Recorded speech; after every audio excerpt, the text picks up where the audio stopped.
Right, and we're live. We're talking to Patrick E Walsh, accountant from County Kilkenny, who's been doing Trojan work breaking down the RIP.ie figures, but also the Central Statistics Office figures. Patrick, how are you doing today?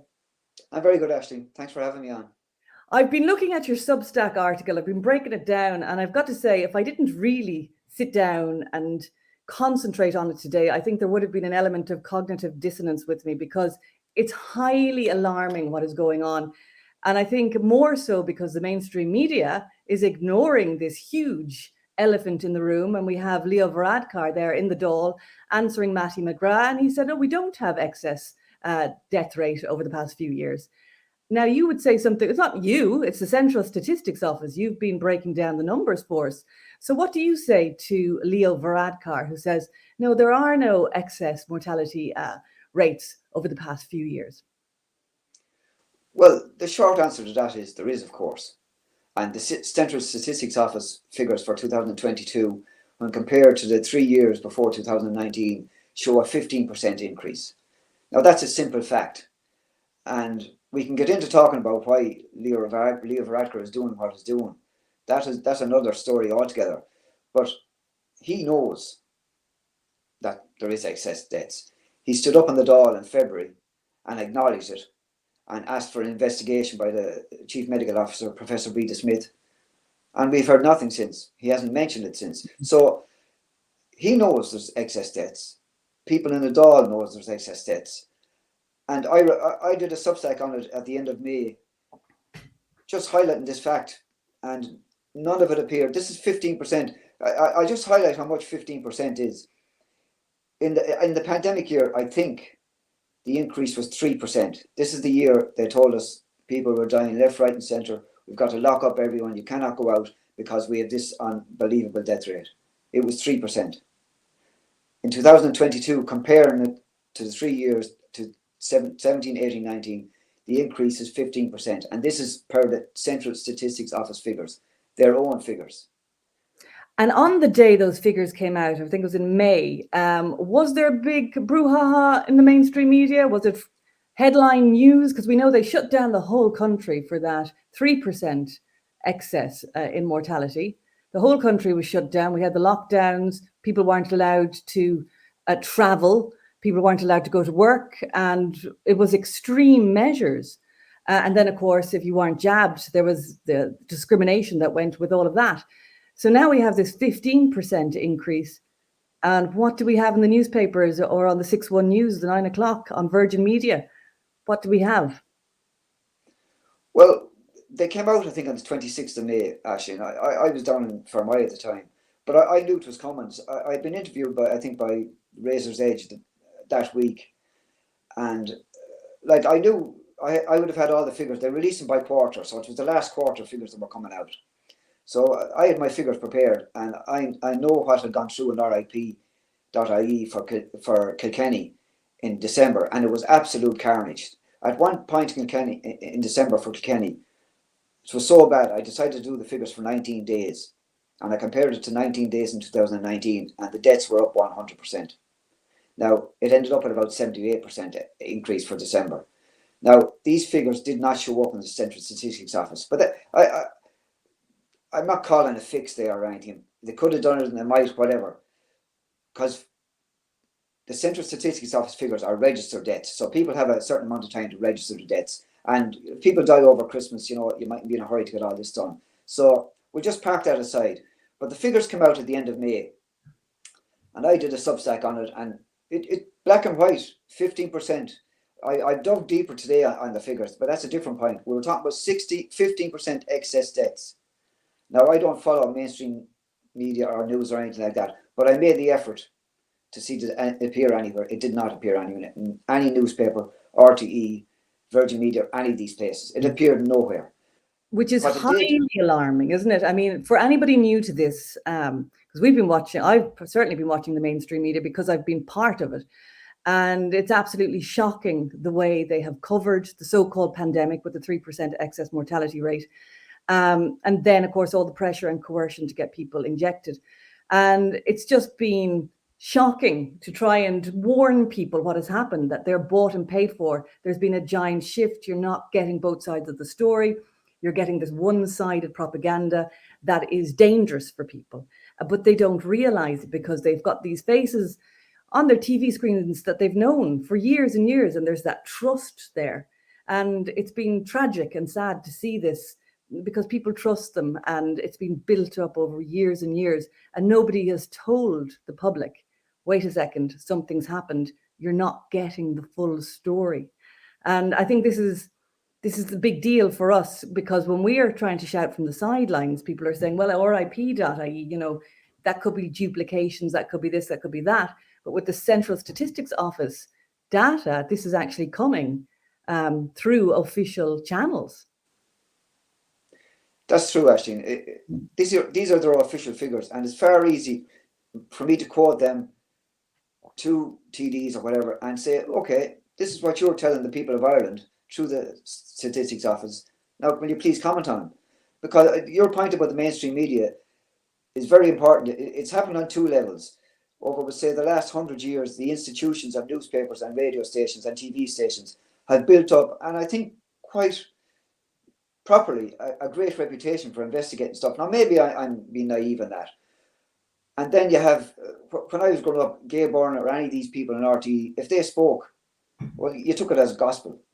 Now, we've reached a stage now, this trust has been passed down, and there's people in Ireland, and if it's on RTE, that's it, it's accepted. If it's not on RTE, it didn't happen.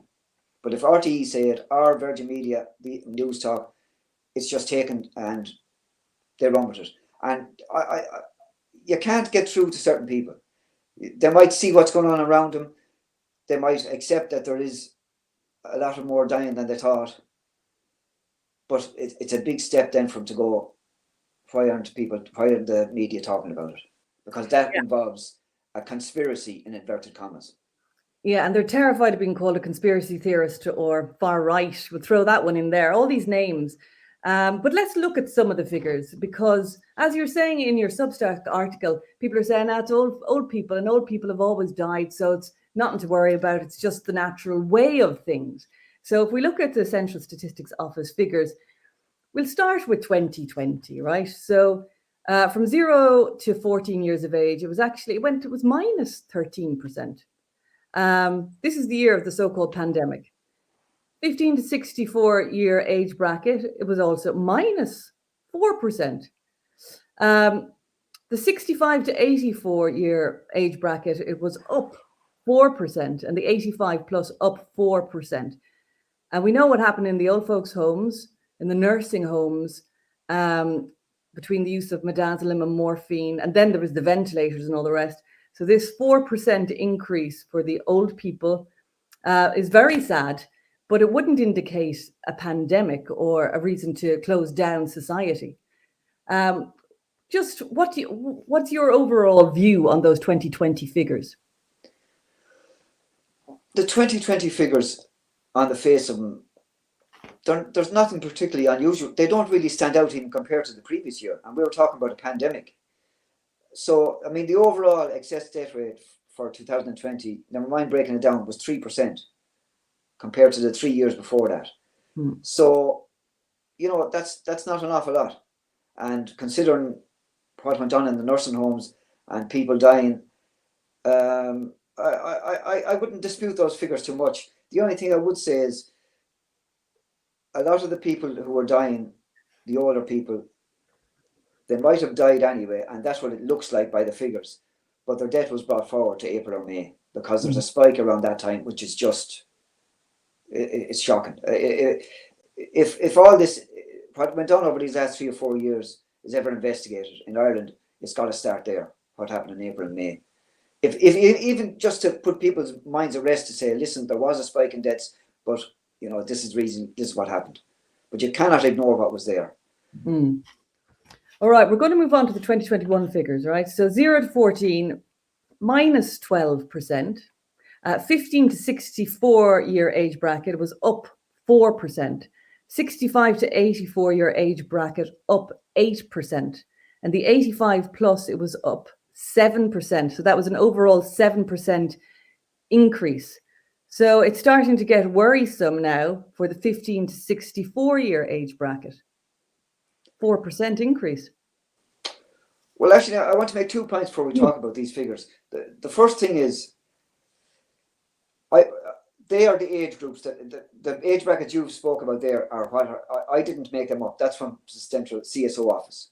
So for some reason they jump from the age 15 to 64, which is what, 50 years with no gap in the middle. Then they go from 64 to 84, which is 20 years, and then 85 plus. So when you're looking at 15 to 64, that's a big spread of years. And I don't know what they do have the figures. They could break them down more, but they don't. Now that's the way they do it. Now the second point I want to make is, let's be clear here what old is. Old isn't 64. Okay? I'm not far from it. Now the point is, the average between men and women, the average life expectancy is 82. I think women is 84, men is 81. So that's what most of us should be hoping to get to. So when you talk about the age group 64 to 84, right, when you get maybe 80 to 84, you can talk about, okay, you're into an area where you might be coming to the end, or can you expect to be. But anyone in their 70s in Ireland with good health, who's looked after themselves, should not be dying. So that's an age group you've got to look at. And in that age group in 2021, there was 1,167 extra deaths. That's extra deaths in that age group. That's up 8%. Now, okay. The 15 to 64 age group, there was an extra 218 deaths, which is 4%. But see, you have to. I know I'm wary about speaking about too many numbers, but we are talking about dead people, and the overall excess death rate in 2021 was 7%. That was 2,144 people per the CSO figures. Yeah, and these are precious lives, that are going ignored. And of course, this coincides 2021 with the rollout of the gene therapy trial, liability free, the first time that humanity, that an experiment on this scale has ever happened around the world. And a lot of people didn't even know it was a trial with the way it was covered in the mainstream media. They thought it was a vaccine. They thought it was safe and effective. And they rolled up their sleeves because they thought they were doing the right thing. And now nobody wants to talk about it and whether or not there's a correlation between these excess deaths and this trial that people were coerced by the mainstream media and their doctors. It's the doctor and the government. So it was a very confusing time for people because the messaging was just constant and repeated, and people felt under pressure and they felt they had to do it. And of course, they were egging each other on. Now we'll move on to the 2022 figures. All right. Now this is where it just gets highly alarming. And as a journalist, I know this should be front page news. I know this should be at the headlines. We should be discussing this all the time, and we're not. So this is a red flag to anybody new to the game.